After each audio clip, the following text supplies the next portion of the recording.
गेंगुटिया सरस्वती शिशु मंदिर 25तम वार्षिक उत्सव पालित। ढेंकानाल जिला सदर ब्लॉक गेंगुटिया ग्राम सरस्वती शिशु मंदिर 25तम वार्षिक उत्सव महासमारोह पालित होइछि। उक्त उत्सव को परिचालना कमिटीर सभापति अवसरप्राप्त प्रधान शिक्षक श्रीजुक्त दीनबंधु मल्लिक परिचालना करथिले। विद्यालयर प्रधान आचार्य श्री प्रभात कुमार मिश्र तत्वावधान में वार्षिक उत्सव किपरि भाव सरस सुंदर हम से मार्गदर्शन करते। वार्षिक उत्सव में मुख्य अतिथि भाव ओडिशा सरकार खनि इस्पात और पूर्त विभाग मंत्री योगदान करते।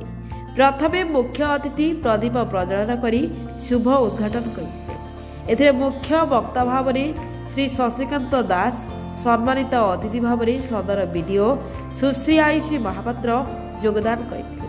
कार्यक्रम में अतिथि मानक प्रथमे फूलतोड़ा और उत्तरीय दे स्वागत कर स्वागत संगीत सहित मुख्य अतिथि मानक द्वारा अभिभाषण प्रदान कर मुख्य अतिथि माने 25 वर्षर विद्यालय विषय विवरणी देते। किभली भाव विद्यालय संघर्षर सहित आरंभ होता से विषय में कहते। आज को 25 वर्ष तले प्रथम करी स्थापन होई एई अंचलर बहु कीर्ति छात्र छात्री यही विद्यालय पाठ पढ़ी सेमानकर भविष्यत उज्जवल हो पारिछि बोली कहिथिले। एथिरे शिशु मंदिर कार्यरत 25 जन गुरुजी गुरुमा सेविका एवं विद्यालयर शुभचिंतक और विद्यालयर प्राय 500 रु अधिक अभिभावक योगदान करथिले। यह सहित गेंगुटी ग्रामर सभापति और ग्रामवासी माने स्कूल वार्षिक उत्सव को बहु आनंदर सहित उपभोग करथिले। ए वार्षिक उत्सव प्राय 3 घंटा धरी रंगारंग कार्यक्रम अनुष्ठित होता। छोट छोट पिलामानक द्वारा ग्रुप डांस सहित छात्र छात्री माने विभिन्न भजन गाइथिले। छात्र छात्री माने बहुत उच्च कोटीर नाच गीत देखि अभिभावक माने खुशी व्यक्त करथिले। शेष में कृतित्व हासिल करथिबा छात्र छात्री मानकु मुख्य अतिथि पुरस्कार वितरण करथिले। एही अनुष्ठान भविष्यत उज्जवलमय हेउ यह समस्तकर कामना। Bureau report Dhenkanal news. Dinabandhu Mallik, सभापति सरस्वती शिशु विद्या मंदिर गेंगुटिया। आमर तो ये गोटे मुखमंद सदृश ना अनुष्ठान मुखमंद सदृश, तेणु प्रत्येक विद्यालय प्रत्येक कार्यर तार चिंताधारा ये प्रतिफलित होता है। आम अनुष्ठान प्रत्येक कार्य को आम ये चेष्टा करता प्रतिफलित करने। यहाँ हूँ वर्षकर गोटे आम मुख्य कार्य। यही कार्य को आम सुरुखुर केमी प्रतिपादन करूँ शेष करूँ से हूँ आम लक्ष्य। से पिला सहयोग, गुरुजी गुरुमा सहयोग, प्रधान आचार्य सहयोग, कमिटी परिचालन कमिटी सहयोग, सर्वोपरि अन्य मान सहयोग नहीं था। प्रभात कुमार मिश्र, प्रधान आचार्य सरस्वती शिशु विद्या मंदिर गेंगुटिया। देखो सरस्वती शिशु मंदिर योजना रे शिशुंकर लुकाहित प्रतिभा एवं शिशु मानक मनरे थिबा विभिन्न प्रकार क्रियाकलाप गुड़िक माने तांकर क्रिया एक्टिविटीज गुड़िक सर्वसम्मुख रे माने देखा प्रदर्शन करने ये प्रकार आयोजन होता है। आ प्रतिवर्ष विद्यालय रे ए डिसेम्बर जनवरी भितर ए कार्य करा जायथा है।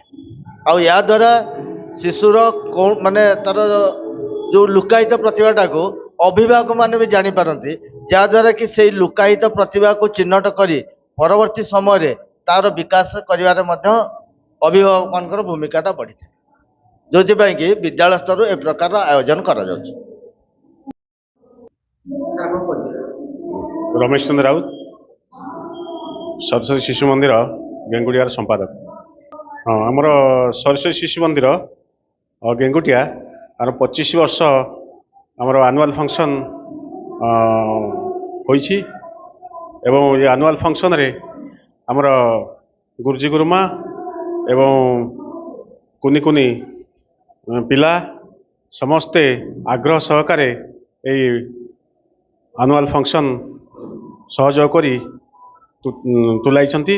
एवं एथिरे मध्य आनुआल फंक्शन रे आमर खनि पूर्त विभाग मंत्री प्रफुल्ल कुमार मल्लिक मुख्य अतिथि रूपे आसथिले एवं आमर सदर बीडीओ महाशया से आसथिले। ଆସି ଆମର ଉଦ୍ଘାଟନ କରିଥିଲେ ଏବଂ ଆମର ଫଙ୍କସନ୍ଟି ଭଲ ରୂପରେ ସୁଚାରୁ ରୂପେ ହୋଇଯାଇଅଛି। ମୋ ନାଁ ସୁଭଦ୍ରା ସାହୁ, ସରସ୍ୱତୀ ଶିଶୁ ମନ୍ଦିର ଆଚାର୍ଯ୍ୟା। ଆମ ବିଦ୍ୟାଳୟ ସରସ୍ୱତୀ ଶିଶୁ ମନ୍ଦିର ଗେଙ୍ଗୁଟିଆ 25ତମ ବାର୍ଷିକ ଉତ୍ସବ ହୋଇଥିଲା। ଏଥିରେ ସମସ୍ତ ଗୁରୁଜୀ ଗୁରୁମା, ଶିଶୁ ଭାଇ ଭଉଣୀମାନେ ପ୍ରାରମ୍ଭରୁ ଅଷ୍ଟମ ଶ୍ରେଣୀ ପର୍ଯ୍ୟନ୍ତ ଭାଇ ଭଉଣୀମାନେ ବିଭିନ୍ନ ପ୍ରତିଯୋଗିତାରେ ପୁରସ୍କୃତ ହୋଇଥିଲେ ଏବଂ ସାଂସ୍କୃତିକ କାର୍ଯ୍ୟକ୍ରମ ମଧ୍ୟ ହୋଇଥିଲା। ଶିଶୁ ଭାଇ ଭଉଣୀମାନେ ନୃତ୍ୟ, ସଙ୍ଗୀତ, ନାଟକ ଏହାକୁ ପରିବେଷଣ କରିଥିଲେ। ମୁଁ ହେଉଛି ଆଚାର୍ଯ୍ୟ ସରସ୍ୱତୀ ଶିଶୁ ମନ୍ଦିର ଗେଙ୍ଗୁଟିଆ।